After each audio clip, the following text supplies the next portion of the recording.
So, well, they could pay your lawyer. I'm sure they You could. could share a lawyer with them as they sue you. Yeah, there's no conflict of interest there. Whatever. I Yeah. don't know how the law works, but It's not our jobs to Yeah. know what how the laws work. mhm. It's the lawyer's job. It's your job to say incriminating things into a microphone and release it on the internet, and Yeah. nothing could ever go wrong. All right, let's get this, Yeah. this mic in place here, and then Right. we'll get moving. Yeah, it's because it's so nice, like having a comedian here. Is that like before? Is like You just said Brett was here like 2 days ago. well, he was recording his own podcast. Okay. We weren't recording this one, and but every guest I've had so far, I've had to spend time like getting warmed up because they're just so nervous. Oh, okay. So I have them like in here, and we'll just talk for like at least a half hour, so I can get them like, comfortable about being in this room and everything. So it's nice being amongst a comedian who like I know is like, oh, they know how to talk into a microphone. They're Yeah, not like shy in that way. Like weird, grimy room with one other person. I can do this. Yeah. Used to that. It seems like an open mic, really. Yeah, it does. Yeah. This is just like the show at No Class a couple days ago. Which we won't mention any names. No, but it was a good show. It's just I haven't been to that place since they have a new owner, and it just felt like empty. Still. Yeah, it was nice to see comedy in that space again. So that was the plus. Yeah. But it was a very odd situation. So, well, anyways, welcome to Not Weird, Just Homeschooled with your host Jeremy Demery. I'm here with my good buddy Logan Rishaw. He's one of my favorite people in comedy. He's one of my favorite people in life. He has helped me out of several jams in the past. One of which was a scenario in which another comedian told me I couldn't do bits. And so I had to sit there for 45 minutes to an hour not doing any bits. And then I ran into you and just basically bit vomited all over you for like a good half hour, 45 minutes. So it was nice of you to allow me to do that. And yeah, I'm always happy for you to just run bits by me as opposed to just making a real conversation. Yeah. Well, you're incredibly funny. So there was like another reason why I was like, oh, like I kind of zoned in on you. I was like, oh, we'll have a good time. Like I know whatever I'm dishing out, you're going to give it back twice as funny. So like that was the nice part, And I like when people run bits by me, like, because I like punching up jokes too. Yes. I love doing that. You're a very strong comedy writer. Like I like watching people's sets, like at the club. I saw Joe Briggs yesterday, and he was telling a bunch of jokes. I'm like, hey, you mentioned different neighbors in two of your jokes. You just make them one neighbor. Like just like little things like that, where you're just like trying to make things more cohesive. Sure. I love trying to like figure that out. Yeah, Joe's one of those people where I feel like he's never asked me for those types of advice. So no, never. I just like give it to people, and then like most of the time they're like, go away. Really? See, I'd be so thankful. Like, I love, even David will give me unsolicited advice, and honestly, I'm very thankful for it because sometimes it's just things I had never considered, and there has been some pretty big breakthroughs on old material that it was like, it was right in front of my face, and I just never saw it, and thankfully David did, and it was like, okay, that completely changed everything about that whole chunk of material because of this like one minute switch, and then just everything like how you ever have that moment where you change like one little thing and then everything else just seems like fall right into place. Yeah, you get like the moment of clarity, which is nice, but then it's also frustrating because you're like, I've been saying these words almost the same for 6 months and it never works, and I keep trying it, and then I switch one word and everyone's like, oh, it's so goddamn funny now, and you're like, why? Yeah, those are the most frustrating because you're like, oh, all I had to change was like I had to drop a the somewhere, and all of a sudden it's a killer bit. I have a bit that I do a lot about my old roommates when I lived in Old Brooklyn, and I was doing all these jokes about my roommate Jeff because he had like a bunch of guns in the house, and he had like just all kinds of crazy stories. He was like the funniest person to live with. But I learned that I kept telling stories about just him and not the other roommates because he was just like the most hilarious. And it was like exhausting and didn't seem real. So I had to cut him up into two separate roommates in the bit. Wow. And like it started working so much better because people were like, oh, now there's like a cast of characters instead of like one guy who does like a funny thing and this other dude who just did a bunch of unbelievable stuff. Right. Because he was just like too sitcom-y. And I had to explain it to him, like, I have to make you into two people because no one else believes you're real. And then the bit started working. He's almost like a Kramer type. Yeah, absolutely. But like, yeah, and but the nice thing about Kramer is like, you know, in comedy, seeing is believing. So like, they were able to associate the one character to all the wacky shit because they could see it. Now, when you're explaining it to somebody, it's almost like, oh, could one person really be doing all these things? Yeah. And it's like, yeah, there's some weirdos out there. So where did you grow up? I grew up in West Park, so I'm Cleveland, born and raised. Nice. So what schools in West Park? Now I think of it. Since West Park's technically in Cleveland, I would have had to go to Cleveland public schools. So my parents put me into private schools. So I grew up in Lutheran schools my whole life. Oh wow. Yeah, I did Messiah Lutheran in Fairview and then Lutheran West. Were those all like all boys schools or just Catholic? No, so they're just like Lutheran private schools.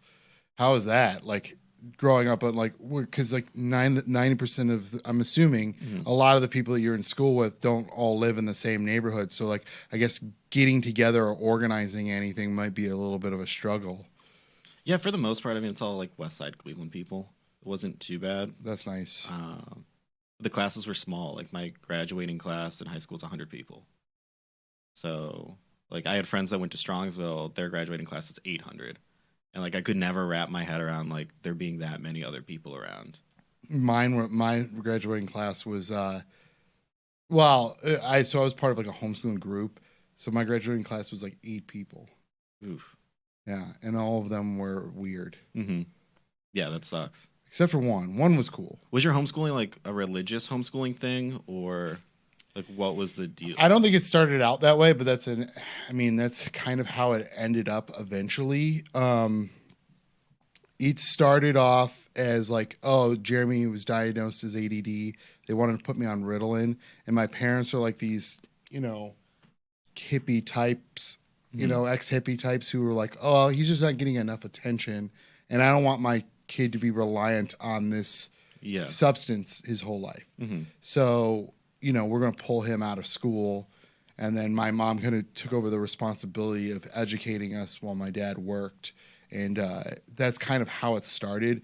But since most of the homeschooling groups at the time were very like religious based, and my parents were religious people, but they were more a little like lax about it at the time. They've now become pretty like fundamentalist Christians, but at the time it was pretty like a loose belief of like, this is what I think for them it was mostly about community and having a community of people who aren't on substances. Yeah. You know, like having substance abuse, because they both come from, you know, families of substance abuse issues. So they didn't want you getting on Ritalin because you just like become dependent on a substance then? Oh yeah. Well then too, like they you know, they both my grandparents on my dad's side were alcoholics. Actually, both set of grandparents were alcoholics. So I mean, it was the thing to do then. You know, there was nothing else. You didn't have the internet. You had alcohol and like drive-in theaters. Right. That's it. That's all that there was. That's your connection to the outside world. Booze in theaters. That's as far as I can tell. Yeah. Like, that's all I know about. And some of them even inform you on what's going on with the war. So that's kind of nice. That is cool. Yeah. I wish that they would do the news and movie theaters. That would be great. Yeah.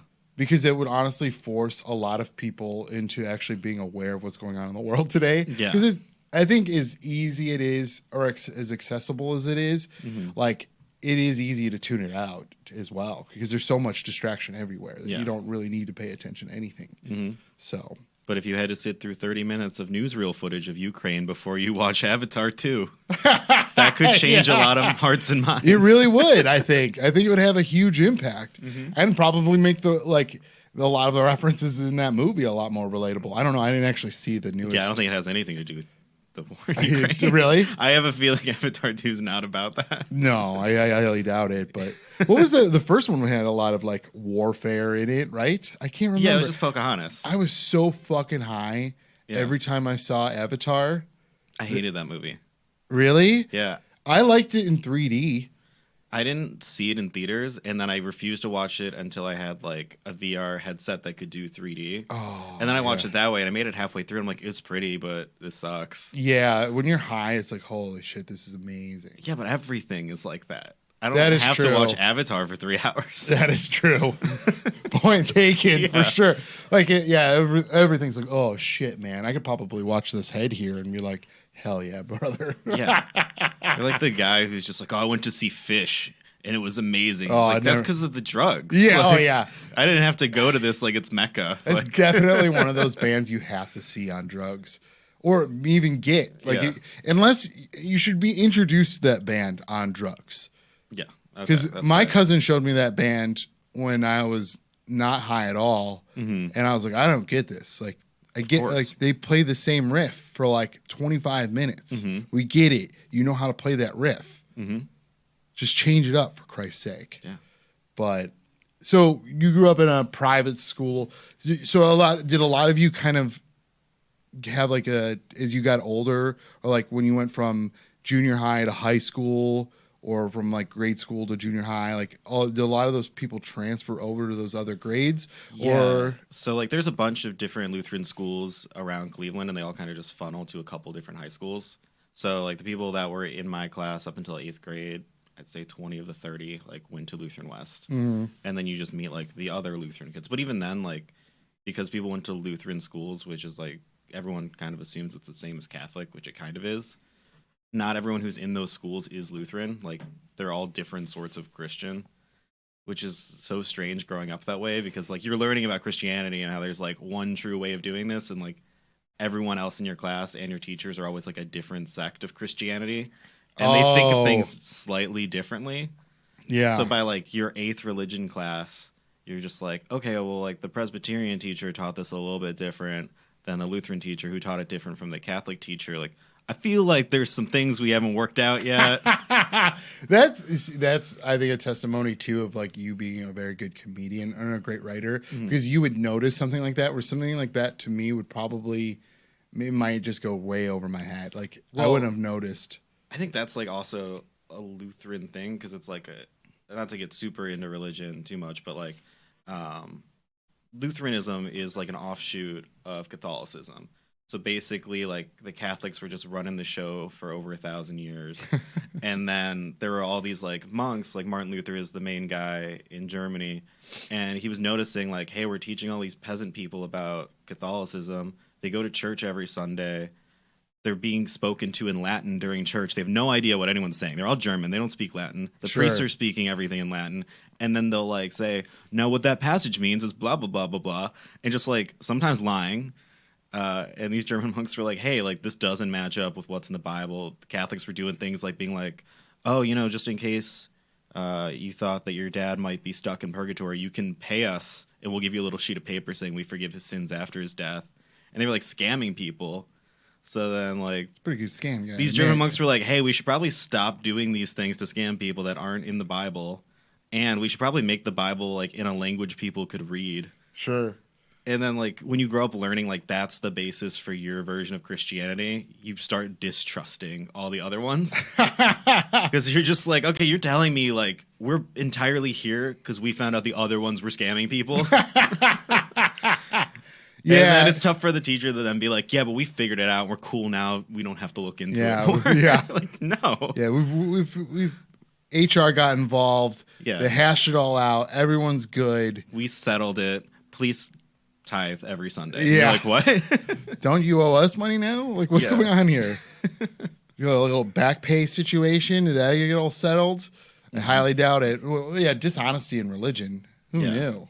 So that definitely, like, was a part of my upbringing. Like, not like, I was never like the kid who was like hardcore atheist, like, I hate all this stuff. But I was like, hey, we're like not 100% on this. Yeah, it's so funny that like people who claim that this is like ultimate truth in religion, and then they have like, if it's ultimate truth, then why are there so many different like sects of Christianity, and none of you seem to to be able to agree on anything? Yeah. So, like, if it's that clear cut in black and white, then what's the haps here? Yeah. Everybody, you know. So yeah, it's a bit odd to me. like I grew up in a non-denominational we were like a Southern Baptist charismatic um kind of church, I guess. Like it Hmm. was, but it was more centered on around like the arts. So like, a lot of us is a really odd church. It was basically like a bunch of like ex hippies got together Okay, and yeah. decided to like they're a Christian now, Hmm. and then they're like, well, we're still artists all the same, and that's all we know how to do. So we'll just do this, Christian art thing, Hmm. and it kind of produced a lot of us like nerdy art type people like myself or it's weird to put in a reference like this, but like, is it Zachariah Dirt, right? Yeah. Him and I went to the same church together. We grew up in the same church together. That's the Okay. kind of people this church is producing. Yeah. Like these really like very much so like centered on the arts type people, and so we learned a lot of cool things growing up, like sound engineering and stage productions and painting and Hmm. writing, and so it kind of led into our adult lives into being more involved with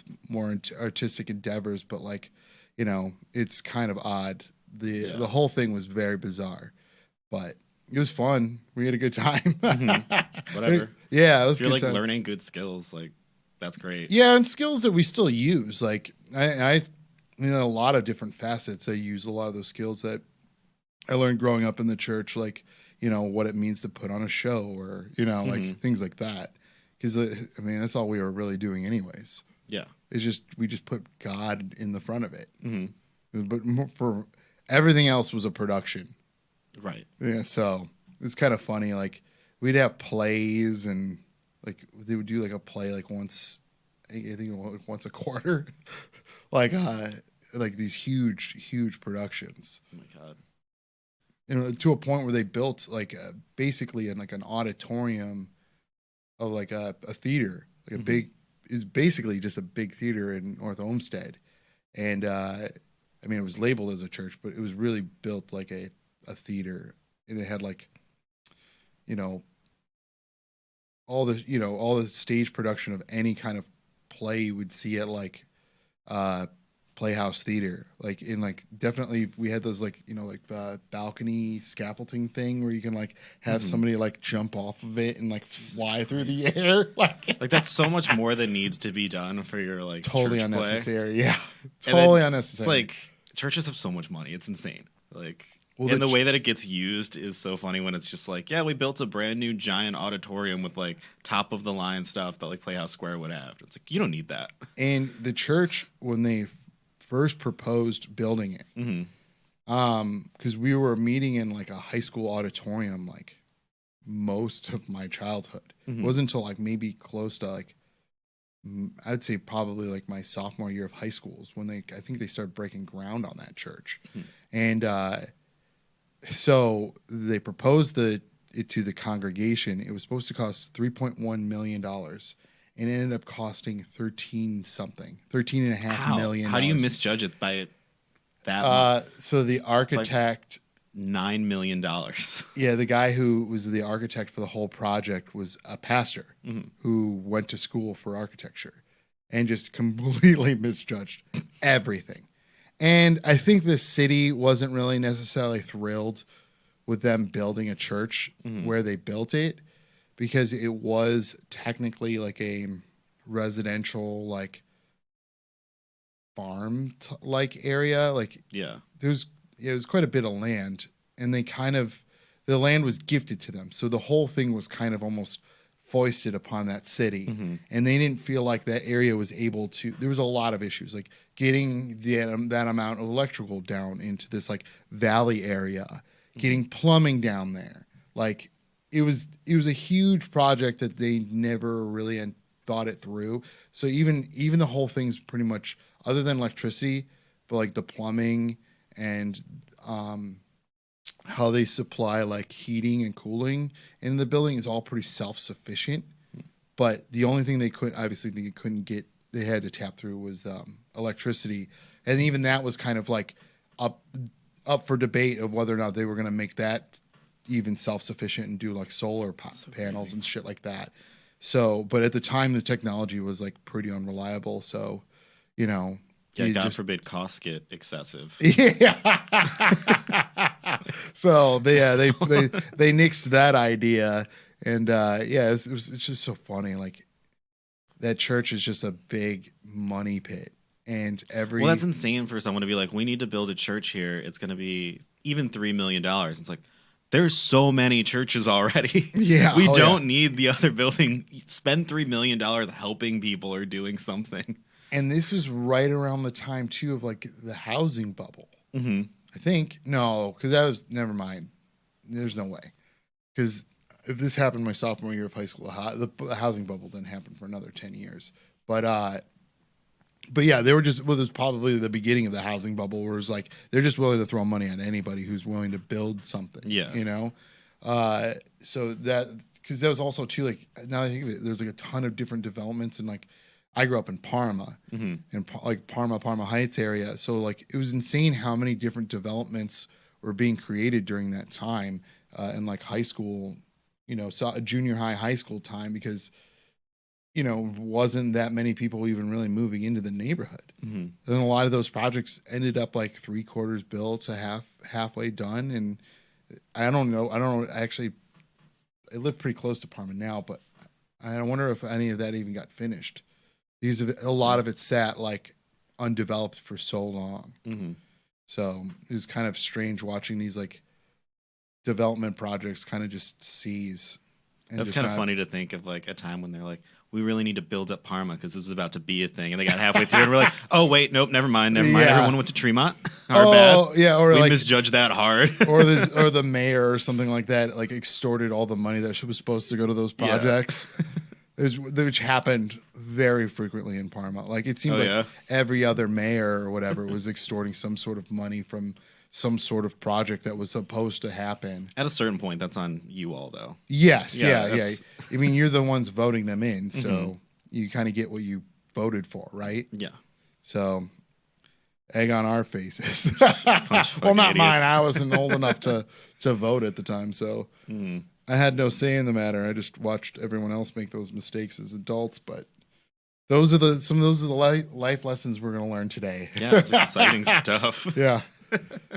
So when a lot of those kids, I'm all over the place, but a lot of those kids definitely did go over to like different. You had a lot of crossover, recognizable faces from grade to grade. That's kind of nice. And like the kids at the other like Lutheran elementary and middle schools, like those were the leagues that we were playing sports with. So we still saw these kids at like different events, like growing up. But you would just see them like when you're playing basketball, like these are the other teams, they're the other Lutheran schools in the area. And then finally we're all like lumped together in high school. Wow. So how big was this? How big was the high school? So high school was 400 students total when I went there. Whoa, that's a small amount of people. Yeah, and then like my class was a little over 100. So you get like 20 different kids from 5 different Lutheran schools that all basically came over. I wonder, like, because you guys didn't grow up, well, some of you didn't grow up together, was it nice meeting new people, or was it like, oh, all of a sudden you're lumped together with a bunch of bullies that you No, I mean, kind of blindsided you in a sense? There wasn't like anything negative to it. It kind of made you realize like how many other suburbs and places there are. Sure. Because like when you want to hang out or like they do like birthday parties growing up, you're kind of scattered. You go to like Westlake or sometimes you're like in East Cleveland. Whereas when I started making friends, I went to Strongsville High. I remember like meeting their immediate like group of friends that they hung out with all the time were just other kids in the neighborhood. And I was like, oh, is that how public school is? Like when you start like as a kid, you only know like other kids from your neighborhood. Like literally there was 10 people I knew who hung out all the time that I would hang out with in high school, and they lived in the same development. Wow. And like they were all the same type of kid, and I don't know if that's just from growing up together or they lucked out that way, but like it's just weird that they were geographically right there. Whereas like when I was growing up, my friends were all over Cleveland. Yeah. It was annoying for my parents. They would have to drive me everywhere. Yeah, I kind of have the similar situation, even being homeschooled, because a lot of, there was a couple kids in my neighborhood I'd hang out with, for maybe like a handful at most. Mm-hmm. But a lot of my friends were through like the church, so they all lived in different neighborhoods. So again, like my parents would have to drive me all over the place just to hang out with friends or whatever. But do you feel like that helped you develop socially in that type of situation because you had to so often, like, I guess not so often, but like at one point you had to like almost change gears and like, oh, I got to meet these new people, I definitely think the way that I grew up in the schools that I grew up in made it so there weren't really like cliques. Like everyone wasn't really like falling into like a certain pattern. Everyone just kind of got along. You might not like certain people, but like everyone was just like friendly to each other. Wow. So even now doing comedy, when people are like, "Oh, there's all these different cliques," like I don't see it. Yeah. I'm just like I notice people run certain shows and they have like their friends who help them run it, or they do different things. But like I've never been like, "Oh, someone gatekeeps this person, they keep them out." Yeah. Like, it's just like no, you can go over there and ask them to be on their show. Which we've been accused of, and I think it's on. No, I'm just kidding. Yeah, but that's because you guys do it. Well, somebody's got to put some quality control in this town. Anyways, but like, yeah, that's interesting that like you guys all got along. Maybe because you guys never really were able to like develop each other's buttons in order to push them. You know what I mean? Like, there's just like, it is fun meeting new people. Like. Even as comics, like we talk to strangers all the time. So that's kind of fun. Like, they don't know who you are. So you kind of get to tell them or try and shape who you are to them in a very public setting. So, growing up in homeschooled, like there's just not like, there's no way to earnestly or like organically meet anybody. So a lot of your friendships are like, arranged. My mom worked or was friends with somebody and they had a kid who's relatively close to my age and liked Nerf guns. Like I like Nerf guns, and that was like the one thread. Like if there was like one little thread like of their son liking one thing that I like, then like that was enough for my parents. Yeah. Which you can plan a whole day around that. And bring your Nerf gun. Or even like if they assumed I was into that. Because there'd be a lot of times too. It's like, oh no, you were very. I don't know where you got that impression that I was into that like thing or whatever. But I'm not into that at all. Like so, that was also kind of interesting because my parents tend to like they're not bad people, but they're just not. They kind of just got their own shit going on, so they just didn't pay attention very much to what we were really doing. So. One time they would have me hang out with a kid who's like really into basketball. And then I would try to get it really into basketball because that other kid was really into basketball. And then I realized like, I don't really like this at all. Right. So, I mean, I like watching basketball, but I'm not like an athlete in that way.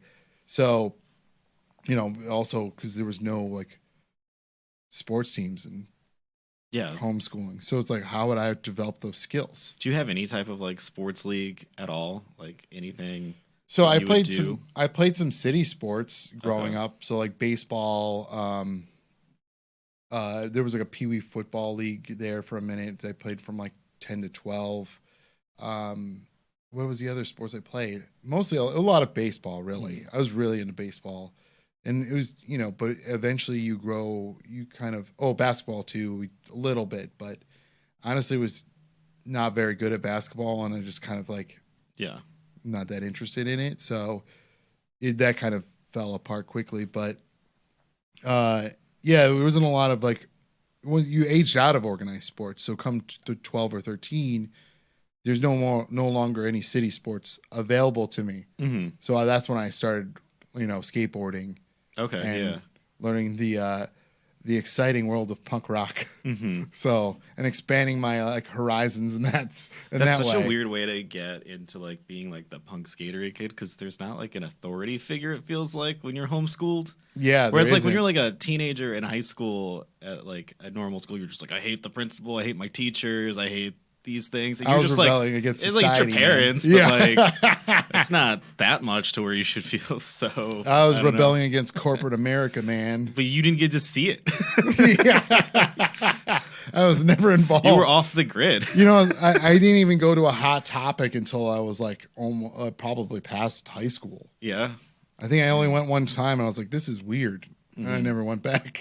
That's such a weird thing that, like, I don't think kids do anymore. It's like, I remember going and hanging out at the mall. Yeah. I'm probably like the last wave that did that. How old are you? I'm 28. 20. Yeah. So yeah, like, you were yeah. like, yeah, you were like the last stand of all the kids who went to malls. Malls are so intimidating to me. I was never comfortable in them. There's a lot going on. Yeah, and like I don't know anybody there, so like, and they all seem to know each other, so it was like really intimidating. Yeah. So yeah, I didn't really hang. I'd skate outside malls a lot, but I never really go in them. I always liked skate culture, and I could never skate. I have no coordination, so like I tried rollerblading, I tried ice skating, I tried skateboarding, and I couldn't do anything. Oh, I never said I was good at any of these things, but yeah. I enjoyed them. But skateboarding, I get okay at skateboarding, but because I get ample time to develop as a skateboarder. Because you know, as a homeschooler, you get like an itinerary for the week, so I can do all of my schoolwork in the first 3 days of the week, and then have 4 days to fuck off. So that was cool. I loved that. That's cool when you can like figure out like how to schedule things like that. I think that's a big moment. Like I remember when I was a senior in high school, I learned that you could take 10 days off each semester before they started like doing any sort of punishment. Like you still had to call off and like have a parent call in sick or something for you. Sure. But I learned if you showed up for one class, that would count as a half day. Oh. So I would show up for like a test or a quiz, and then I'd call my grandma and have her call me off. And I missed 20 days each semester my senior year. But because I was doing that, I figured out, like, why am I, like, I was literally like, I'm not going to go to class all day. I'm going to go home and study for 3 hours, show up for the quiz, have my grandma call me off, and then go smoke pot with my friends.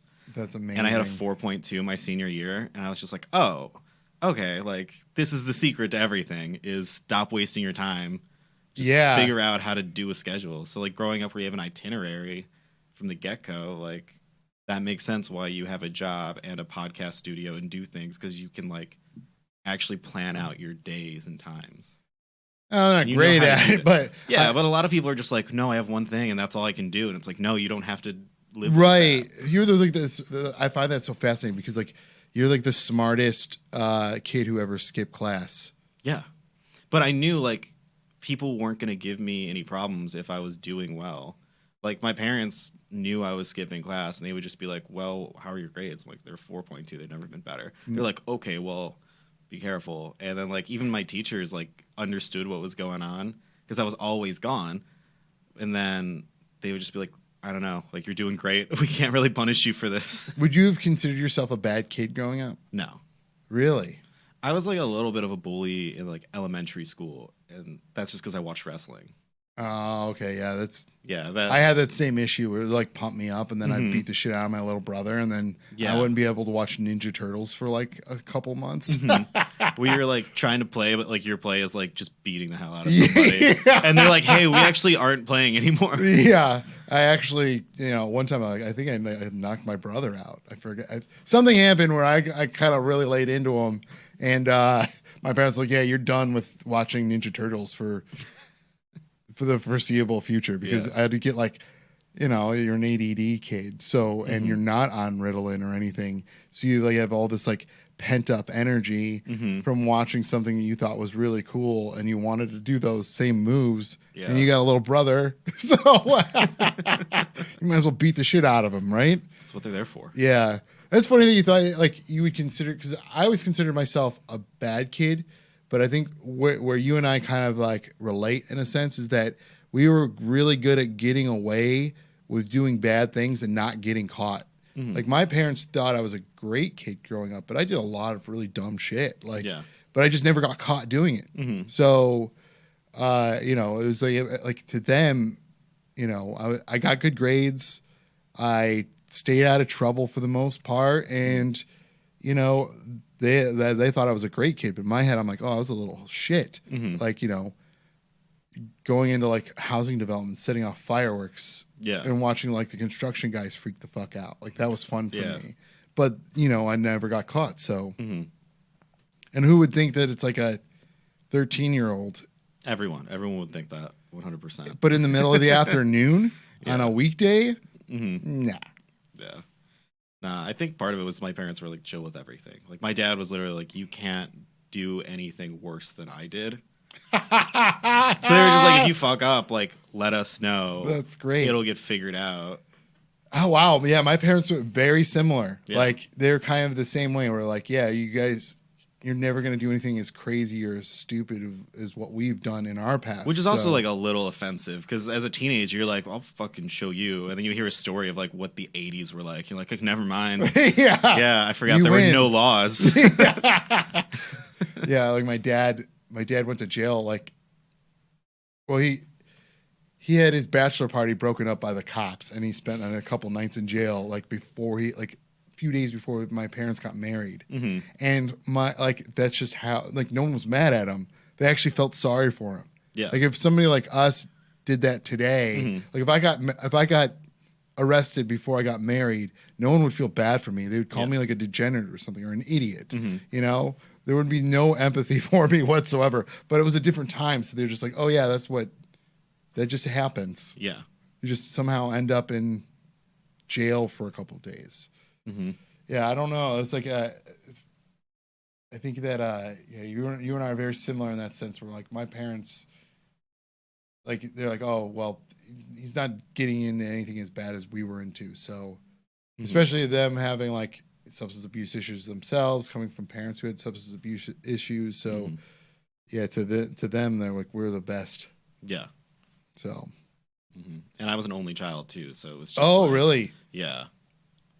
That is very. So, how do you feel like? I bet you, in a sense, that almost made you more outgoing because you had no choice but to meet other people for that like sense of community. That wasn't really necessarily built into the household. I think it was more. I was more comfortable around adults and doing adult things, and like I was also comfortable just doing stuff by myself. Like I had neighborhood friends that I would hang out with. But like when I'm at home, I'm just like playing by myself or playing video games alone or like doing solitary things, and like that was fine. Whereas like a lot of people who have brothers and sisters, once you like pull them out of that situation, they get like twitchy and they don't know how to like just do a thing alone. Yeah, I mean, the thing though with like my sister was kind of always in her own little world, and my brother was 4 years age difference. Yeah. So like when you're that young. It's a huge gap when you're that young. Now it's like nothing. Like, if anything, I think he might be older than I am, maturity wise. Right. He's definitely older than I am. But yeah. So it's like I didn't really necessarily have that either. Where it's like I spent a lot of time by myself, just not really like that's I think it kind of helped me develop a little bit socially because. In order to have that sense of community, I would have to like branch out and meet people or like just complete strangers. Yeah. Or like kids in the neighborhood where I just like, oh, I met this kid here's a really great example. There's this kid named Crooks who I grew up with. And we still know each other today. And we don't know how we met each other. Awesome. No recollection of it whatsoever. It just so happened I showed up one day. He was also around, and he also skateboarded, and we were just friends from there on out. Like we would see each other and whatnot. Like it was also nice being homeschooled. Like when peer pressure would happen, I'd just leave. Right. I didn't have stuck going back to that same place over and over again. Right. I didn't have to come back. Yeah. And I didn't have to deal with those kids come Monday. So how was that like being an only child? And then having to deal with peer pressure. Do you feel like because you didn't have like an older brother or, you know what I mean? Like you didn't have that kind of interaction. Do you feel like it made you more independent or less independent as an individual?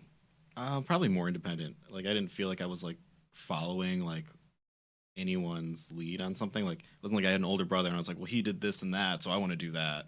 Like I was just kind of like very independent. I never felt like pressured to do anything. Yeah. I mean, like, even now, like, someone offers me something, like they're just like, "Hey, you want to do coke?" I'm like, honestly, I don't like coke, so I'm just wasting your coke. So like, no. Have you ever Like, done coke before? I have, yeah. So you know you don't like it. Yeah, So I know I don't like it. Yeah, you're not just stating it to state like, oh, No. you know, it's not like one of that like one of those Mad commercials. Like, what are you, a chicken? No, I know. Like what I like to do is acid, and it's been forever since I've done acid. It's been years. But you need 16 free hours, so that's Sure, like not a thing yeah. I just do on a whim. Yeah, it's definitely not a. Oh, this will be a couple hours of my time Yeah. type drug. It's like, oh, I got to rethink the next like 3 days. Yeah, Like I got to plan out 3 days where I have just completely. I gotta buy nothing. the right snacks. I gotta Yeah. set aside the right albums and have a good time. And then if you're like, no, you can take this and you're just gonna want to talk to people and you'll have a bad hangover. I'm like, no, Right. like that's not my thing. You'll create 3 different businesses in one evening, and none of them will happen. Some already exist. Yes, they do, and they were a brilliant idea at the time, but it was a brilliant idea that already happened. Yeah. But you were convinced you were the only one who ever thought of it, and you're like, why is this not a thing? Yeah. And as it turns out, it's a thing. So yeah, I never felt like peer pressure, I guess. yeah, I could see that. Like, I think you and I are very similar in that sense of like, so who was like a influence in your life? Like, who do you feel like helped develop like your taste in music or like some of the things that you're interested in today? Because you have a very deep knowledge of comedy. Like, you're very like, I always respected that about you. Is like you've always been like a really big fan. I always thought of myself as a big fan of comedy or comedy nerd. And then I met you and I'm like, oh, I don't have the vast knowledge this guy's got. Yeah, it started like as a kid. I just learned a bunch of cool stuff from my dad. Like my dad was he was like a drummer as a teenager and like young adult. So he played in like nothing like huge, but he just played in bands and he was super into that kind of like rock music and like grunge that he grew up with, and he like shared a lot of that, which is cool. And then he was really into Carlin. He was into Carlin and the Amazing Jonathan. I remember watching with him like really young, who was like comedy magician, but like super dark. I don't know if you remember him, but he's awesome. He's like a tall, lanky guy, right? With like black hair. Not lanky. He's like kind of chubbier. Oh, maybe I'm thinking something else. Yeah, but he was great. So I got like a lot of that kind of music and comedy stuff from my dad, and then being just like a kid who was home alone a lot by himself, I was watching Comedy Central nonstop and sort of developed from there. And then as I got into high school, I was just like an emo kid. So I got into emo stuff and I got into like the comedy of that time. But one thing I always loved doing was being like, okay, I like this band. I like how they sound. I would like get super into like watching interviews of them. Back in those days, like if I watched a movie and liked it, I'd watch the commentaries. Wow. And then like you hear them say like, oh, we did this because we were influenced by this. So like I would listen to one band and they'd be like, oh, we heard about this band Pavement from the 90s. And I'm like, fuck, like let me go find out what Pavement's all about. So you get down like a rabbit hole of like influences. That's really cool. Yeah, that's so like, I respect that a lot because I don't know if I did that necessarily. I mean, a lot of my influences just came from a library. I don't know whose job it was, and this person gets shout out all the time. If anybody knows whose job it was to build up the music library at the Palmer Heights Library from like 1998 to like 2004, please give them my information. Yeah, because they were a huge influence on my like what I liked musically. Because I would just rent CDs out based on like the names. Yeah, that was it. Oh, that's cool that they had like. But yours is a lot smarter. Like, oh, I figured out what this band liked, and then I listened to that. For me, it was like, oh, it says Butthole Surfers on the album. Yeah, you're like, can't go wrong with that. Right, I'm gonna check this out. What's Fugazi? Yeah.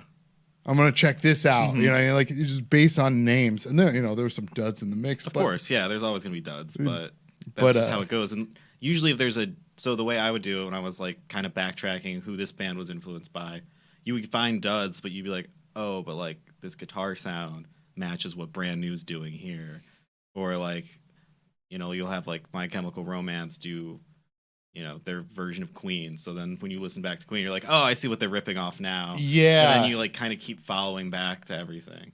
Wow, the whole My Chemical Romance Queen crossover reference there is blowing my mind. Yeah, I mean, I don't like that band, but I am. The Black Parade is just like a Queen rip. Yeah, I'm seeing the influence. Right yeah. Wow, maybe I was a little harsher on My Chemical Romance than I should have been because I love Queen. Yeah, they get a lot of hate for that album from people who aren't into them, and I'm not like a huge My Chemical Romance person, but like Welcome to the Black Parade's wild because they put out one studio album, and then they were like, well, this might never happen again. They're giving us a second album. We better do whatever we want. Like, let's just get outlandish. People were like, with they it. sold out. It's like they didn't sell it. They made a Queen album. Right, yeah. Like, they went as weird as you could. They used the fullest extent of their budget for that album. Yeah. Who can fault them for it? Like, that's what you should do if you're just like a weird hardcore punk band getting all of the studio money. Is that how they contextualize it? Like, oh, we didn't know if we were going to have this opportunity again, so we just went for it? Yeah. Really? Wow. They said, like, they did their first big studio album, and it did really well. And they're like, well, we could, like, repeat that, but we are getting all of this money. Like, let's just go for it. Swing for the fences. Let's take it to the next level. Yeah. That's cool. Maybe I'm being a little harsh on them than I thought. Mm-hmm. I like that mentality. It's a very, like, well, it's somewhat punk rock, Yeah. So, my bad. Sorry, My Chemical Romance. I'll take a second look, Cool. okay? They're doing fine. If you don't pay $12 for that album, they're gonna last, I think. So your dad was really into comedy? This was your kind of like your introduction to it? Yeah, like my dad was into comedy, but he was into like certain comedians. So like he liked Carlin and Pryor, and like naturally he was really into Seinfeld. We watched Seinfeld all the time, which is it's kind of something I've been thinking about a lot lately. Is so many people think they're into stand-up comedy, but they actually just like a few comedians. Sure. Like you'll see it at shows all the time where people are just like not having a good time, but no one's ever been like, I don't like stand-up. Right. Everyone's I love stand-up. Let me come to the show. And then they don't laugh. And they're like, well, that wasn't it. You're like, no, you don't like stand-up. You like Jerry Seinfeld, which is fine. Yeah. But it doesn't happen with like other arts. No one's like, oh, I love country. And they only actually like one country artist. They'll be like, oh, yeah, like, I like Black Sabbath. And you're like, okay. But they won't be like, I love metal because I love Black Sabbath. Right. Yeah, that is fascinating. Like, it's so strange. So many times you hear like, yeah, I'm really into comedy, and then you're like, oh, that's cool, and then they list off like some bigger comics, and you're like, yeah, like Bert Kreischer. Yeah. You're like, oh yeah, I'm which into is like, fine. Yeah, which is fine. Yeah, Bert's very funny. There's nothing wrong with like only liking a few comedians, but no one ever like contextualizes like, oh, we don't like stand up. Right. We like these people. Yeah, and then they'll go to a show and be like, well, that's not what I like. That wasn't it. Yeah.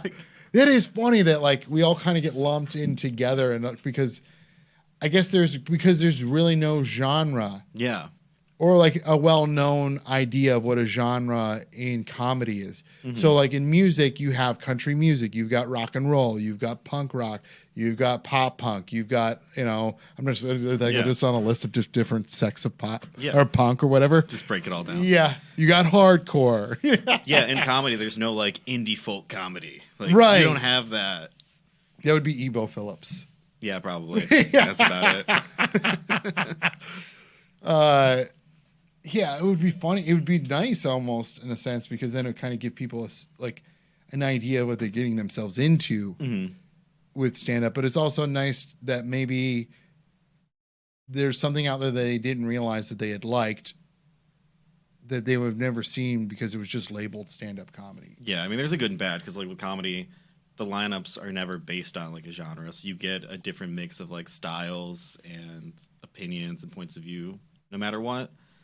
But at the same time, like, it can fracture the audience when they don't like certain styles.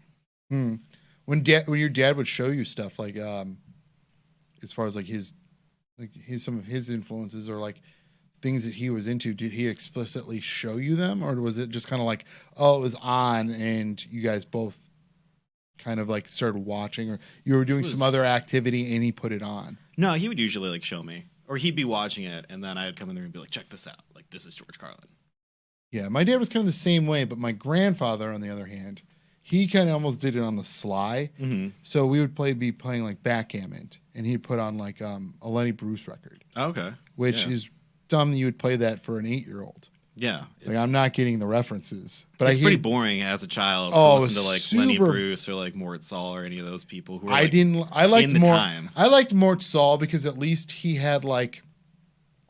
It was a little bit more story based as opposed to like times and references like Lenny Bruce was. Like Lenny Bruce was like talking about like a senator that was probably dead already. Yeah. So I'm not gonna know who that senator was or that judge and like the the eighth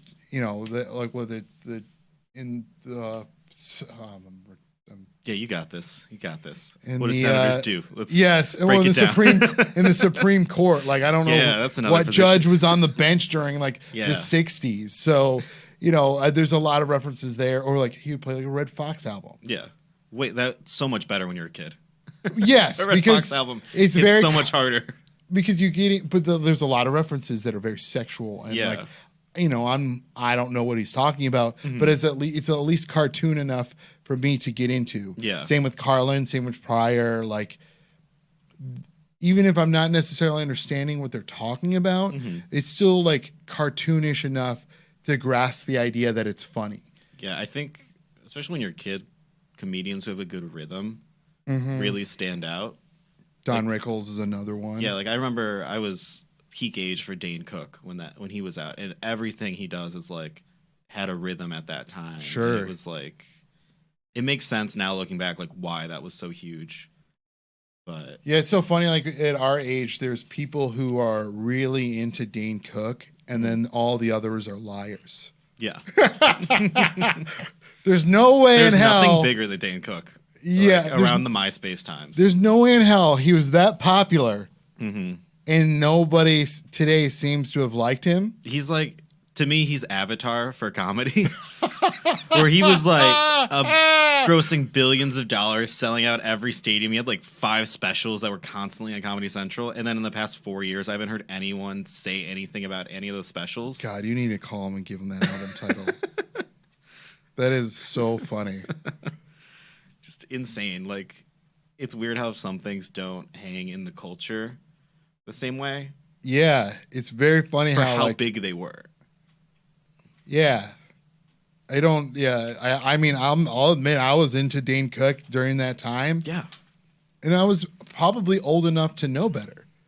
For me, it was like my freshman year of college, my senior year of high school, right around that time when Dane Cook was really starting to take off. So for me, it wasn't even like comedy that was necessarily for me. Like it was pretty much made for like kids who were like in junior high and high school, and that's a good insight of how like maturity, how well I've developed in maturity even at that time. Like I was like, oh yeah, like the whole like what was it the super finger? Yeah, I thought that was fucking hilarious. Yeah. In hindsight, now it's pretty gross. Yeah. But I didn't have that maturity then to be thinking like, oh, that's kind of like. I feel like if I looked back, like I'll probably listen to an album after this, and like I'm sure 90% of it holds up. But there was a thing around that time where every comedian had a few tricks. Like they would always do a song with an acoustic guitar. Sure. Yeah, like Dane Cook had one, Birbiglia had one, a bunch of people would do Zach that. Galifianakis had the piano. Yeah. Mencia had his song too. Yes. He had the show. Dennis Miller. DD song or whatever. They all had a catchphrase, and a lot of them had like a hand signal. Yeah. Not Dennis Miller. Who am I thinking of? Who had the I'm an asshole? Oh, who's the guy who stole from Bill Hicks? Dennis Leary. Dennis Leary, close. Dennis Miller's a very different person. Very different guy. Yeah, very different people, but both named Dennis. So a lot of my influences came from like it was my dad definitely had like somewhat of an influence on like how like my tastes for like things in the arts, but his guys were more like the Grateful Dead. But one thing I will say that he definitely showed me at a young age that I'm very thankful was Monty Python, because it was like the one thing he would let me stay up late to watch. So Mm-hmm. maybe that had something to do with it. How much I loved. I still to this day, Monty Python is like some of the funniest. And it doesn't matter how old or how young you are. Mm-hmm. Like you're gonna love it, Yeah. regardless of age, because it's so cartoonish Mm-hmm. that if you're not getting what they're making fun of, you're still loving it because the guy's so wacky, Right. you know? But if you're older and you get the references, Mm-hmm. then it's fucking brilliant because he's being such a lunatic, you know? Right. So there's something in there for pretty much anybody. Mm-hmm. So there's something there to grasp onto no matter, what generation or age. And I think that's why they've been so popular for so long and had such a, I feel like they've had a pretty big comeback in the last like few years that people started talking about that. One of the, like all the Netflix releases to like a couple years ago, like they're kind of in the zeitgeist again, and it was kind of cool to see. But yeah, it was very exciting for me to be able to stay up later and watch, because we had TV in the house, but it was like only got certain amount of channels, and predominantly was on PBS. Yeah. So my my pinhole to the outside world was PBS until I got a little older, and then my cousins got cable. Yeah. And then things kind of like I'd have them tape things Mm-hmm. for me, and then I'd watch it like throughout the week. Okay. So things like The State, Mr. Show, like all these like cable. Yeah, like I never got those. I would watch reruns of SNL, and then like my dad especially was into like spoof movies, so anything with Leslie Nielsen. Like, we watched Nice. those. But all those like kind of hip underground like comedy shows like The State and Mr. Show, I didn't even see those until I was in high school. Like once Netflix came out, that's when I was able to just start like getting DVDs of all these random things. Sure. Yeah, I feel like that both those things. I was talking about this the other day about how both those, the Mr. Show and The State, were almost like a time and place. Mm-hmm. And if you didn't watch it during that time and place, you just never were going to get it. Like, Yeah. like it's just kind of like that thing that just kind of like it's almost like an inside joke that like no one else understands as you get like if you didn't. I feel like if you didn't watch in high school or like your freshman year of college, you're not going to like those things. Yeah. And there's a lot of friends of mine who are in that kind of the same boat of like, oh, I don't like it. But in my mind, I'm like, that's fucking ridiculous. Yeah. Like, Mr. Show, especially, that was the big one for me. When I found those DVDs, I was like, this is genius. yes. And then I have to like I still try and show people the sketches, and half the time they're just like, what is this? This is going on so long. I'm like, it's so good though. Like, watch the audition. He keeps repeating the audition. And they're like, yeah, it's like, it's an 8-minute bit, man. And the fact that it all kind of like, well, both shows really kind of had all their sketches blend into the next one. Yeah. And have it all fit that way is brilliant in my mind. It's like crazy. Yeah. There's also a lot because I was watching both at the same time. There's a lot of crossover between what's Mr. Show and what's The State. Sometimes I'll be like, I love Mr. Show where they had like I'm gonna dip my balls in it. Yeah. And it's like, oh, that's not Mr. Show. Mm-hmm. That's but The in your State. head, it's like all together. Yeah, it kind of all like they're the same people. Man, that would be an insane if they did like a crossover tour. That would just be too much. It'd be too much. It'd be the weirdest thing ever. It would be weird, but it would be like the funniest like couple of hours of your life. Mm-hmm. I feel like also too, maybe it wouldn't. Maybe it's just too. It's a lot of clashing. There's a lot of clashing of personalities. Because instead of like, I'm going to dip my balls in it being like a minute and a half, they would overwrite it to like, you can't do that as like a 5-minute sketch that like is about politics secretly. Yeah, that is a very good point for sure. Well, but did we miss anything?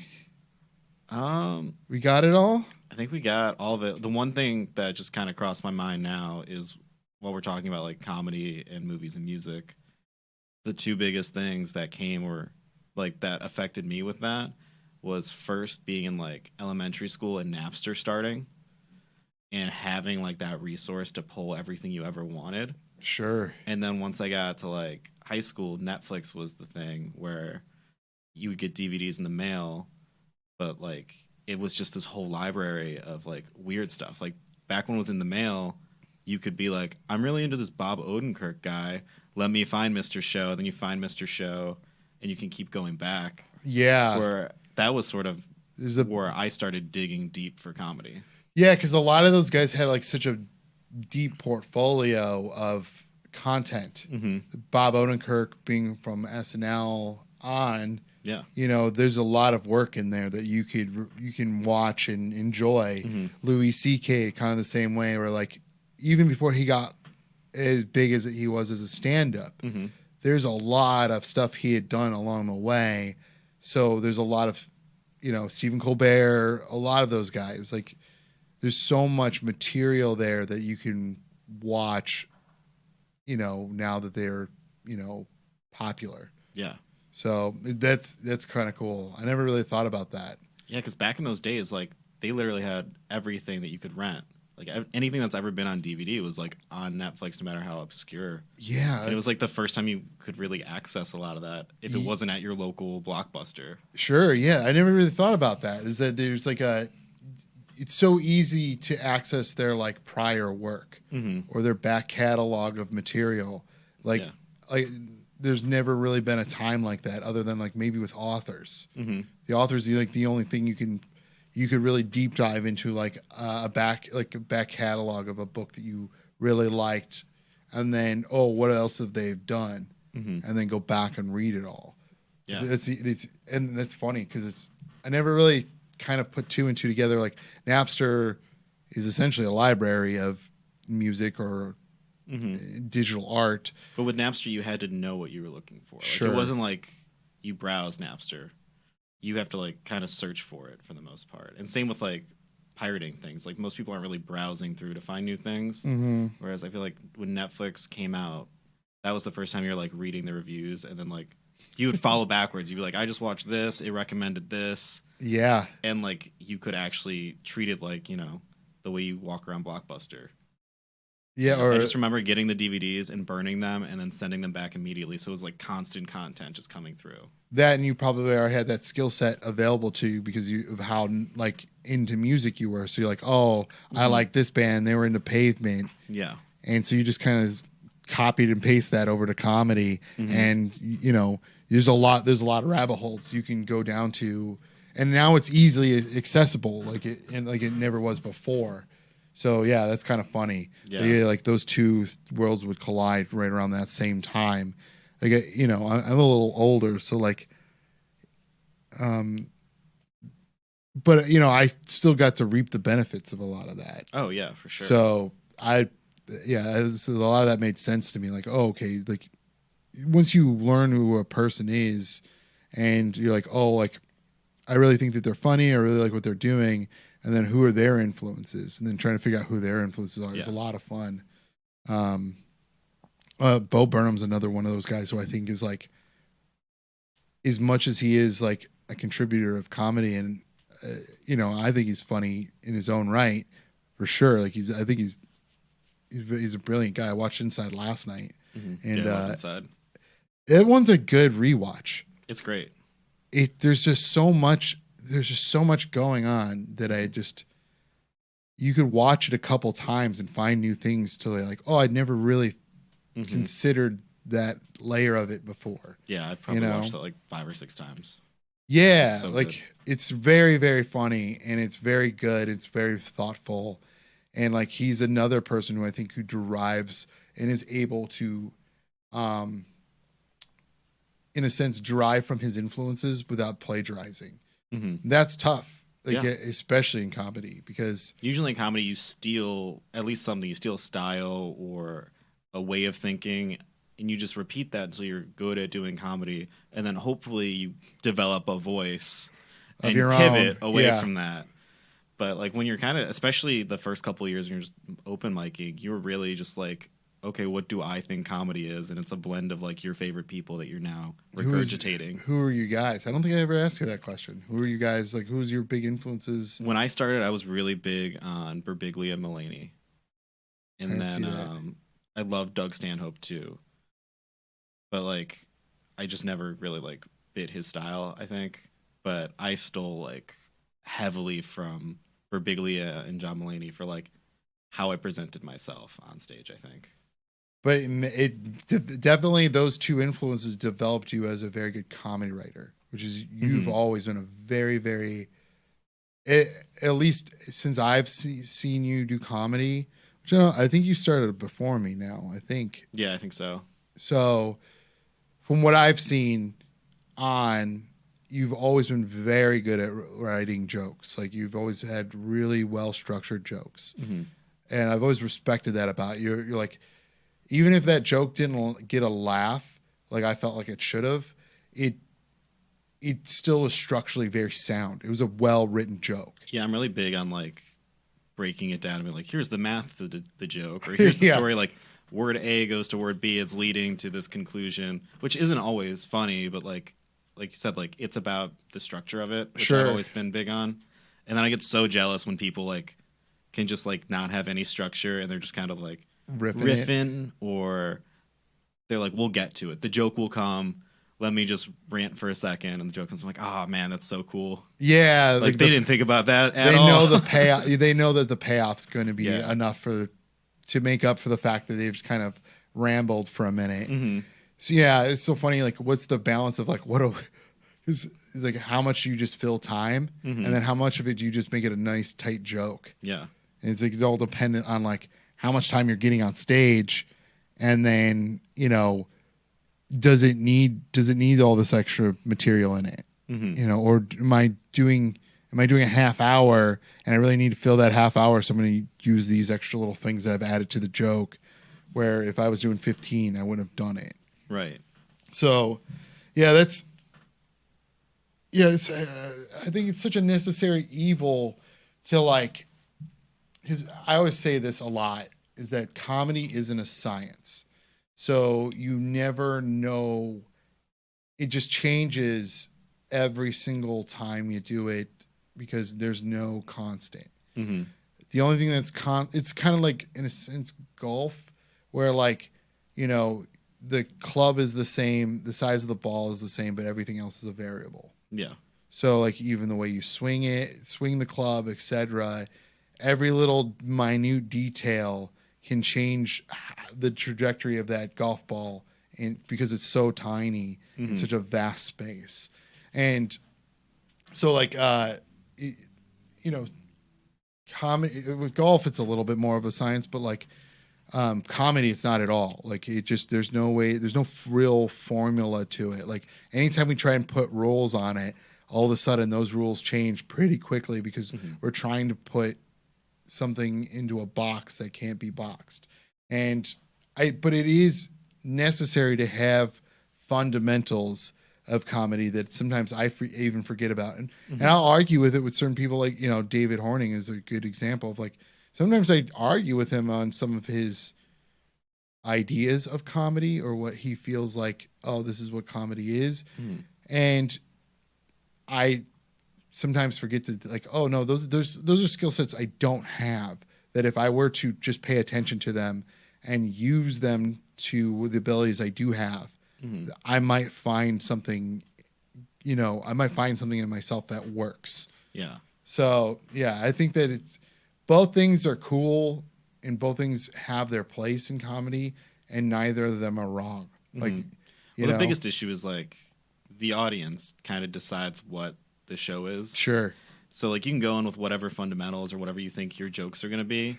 And like if you were in front of an audience that doesn't like that or seems to want something different, maybe they're drunk or rowdy or they're like more conservative or more liberal, you either adjust or it doesn't go well. Whereas like when you're in a band, you're not playing your shows and being like, okay, like we got to switch to a different genre right now, or like the song's not going great. Like no one in the audience is like, no, this isn't really rock. And you're like, no, it is. It's still rock. Like you might not like it. Right. Whereas with comedy, people are just like, what is this? They're not even telling stories, or they're not even setting up punchlines. Well, I think also too, it makes you such a strong comic and a seasoned writer, is that the fact that like you have enough material to pivot.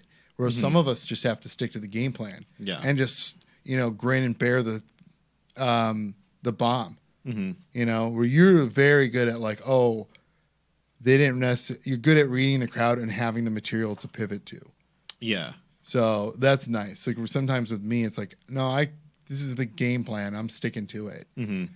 Where if I feel like my only fallback plan is if it's not going well, then I'm going to switch to crowd work, which I'm not also very good at. Which I think that's kind of the worst thing comics do. Yes, is they'll switch to crowd work when it's not working, which is not the time to switch to crowd work. Absolutely. Like if the crowd's like talkative or something and they're distracted, fine. But if they don't like you and your material, and then you're like, well, let me talk to them.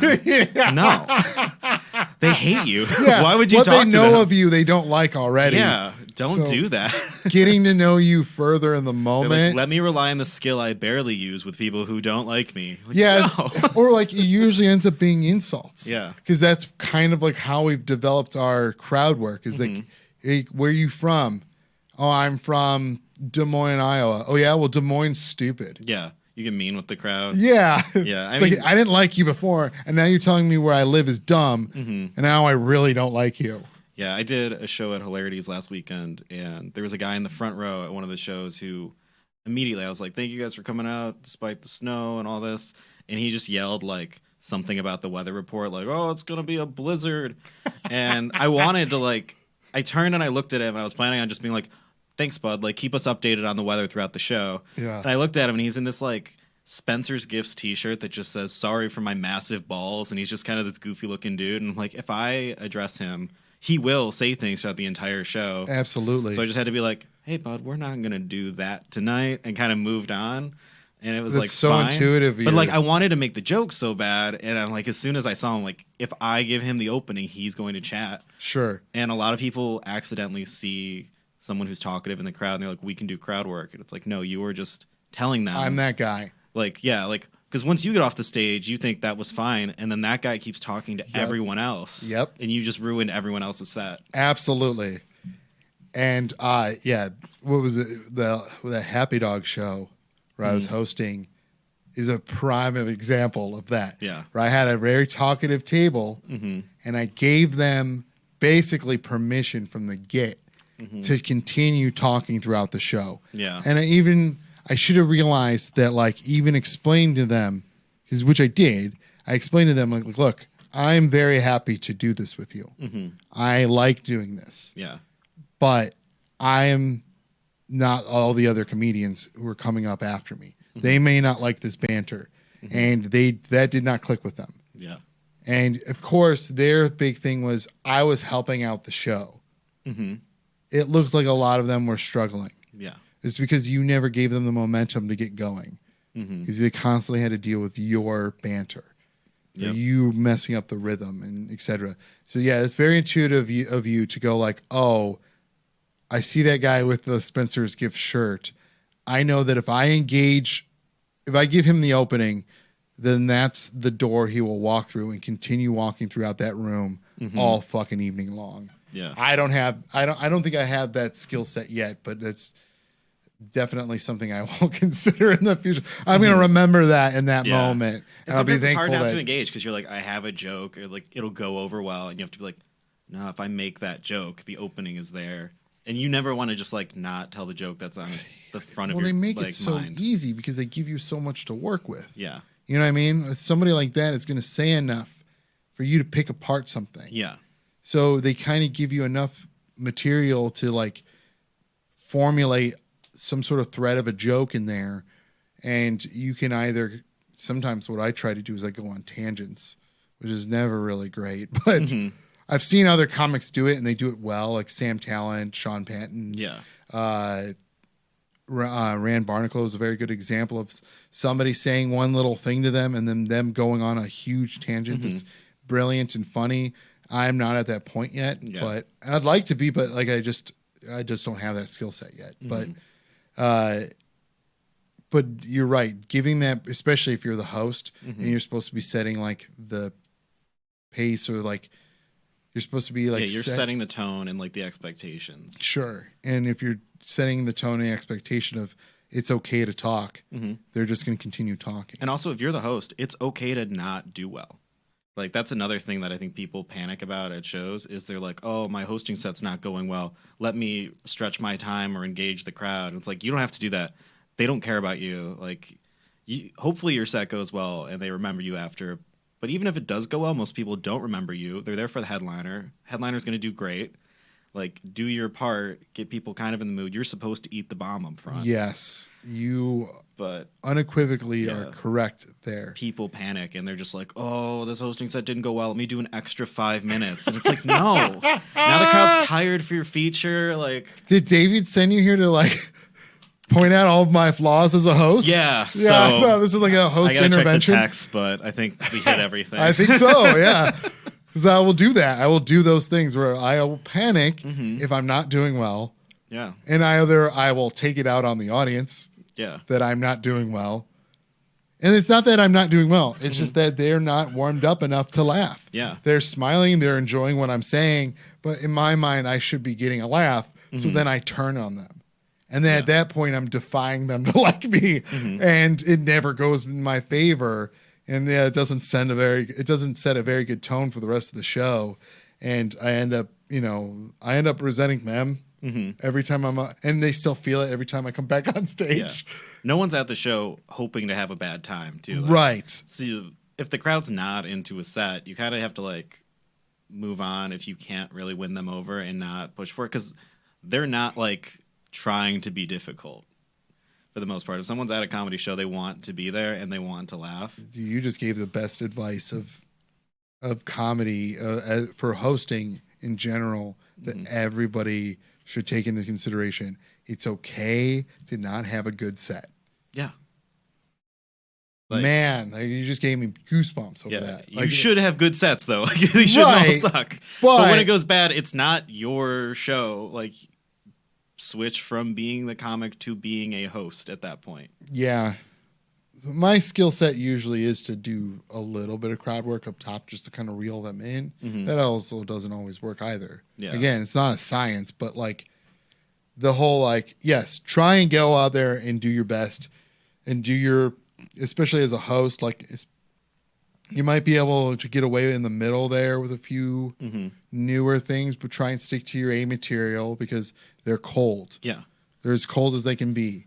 I think for showcases too, like if you're at a bar or something, that's more of like an open to do the crowd work. If you're in a club or like a book show, like you guys do the typical like 3 comic shows for some of your secret society stuff, you don't want to set the crowd expectation of we're doing crowd work now. Well, one thing I've noticed too is that's not really a good time because they're trying to order their meals. Yeah. They're trying to get their drinks. Like they're not paying attention to you. Yeah. They're trying to figure out what they're going to eat or drink or, who's going to put their card down for the tab before they can close it out separately later. You know what I mean? Like things like that. And I never really take that into consideration because I'm such a self-centered little, like I need constant like approval all the time. And if I'm not getting that, then I don't like you. Right. So that's my own insecurities kind of like rearing its ugly head on stage of like, oh, you're not giving me the constant approval, so I'm going to not like you. Yeah. And then it's not. You gotta fight that feeling. Yeah, and it's tough. Man, is it tough because I just want to I want to go dark immediately. Yeah. I'm having it's so off-putting to an audience too, and I love catching comics doing it where they like chastise the audience. Especially when they're just like, they're really brutally mean to an audience and all the audience did was not like them that much. Yeah, and I'm like they might not even bomb, they just didn't get the laughs they were hoping for. And like some comics really rely on like certain jokes having a punchline because they need like a 20-second gap. Yeah. And then like when that punchline doesn't hit, they're just like, okay, well now here's my next story.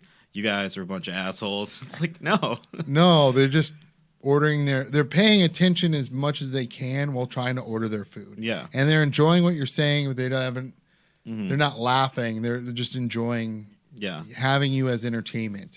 And yeah, I am definitely that guy who like that insecurity sets in and it does ugly things. Yeah.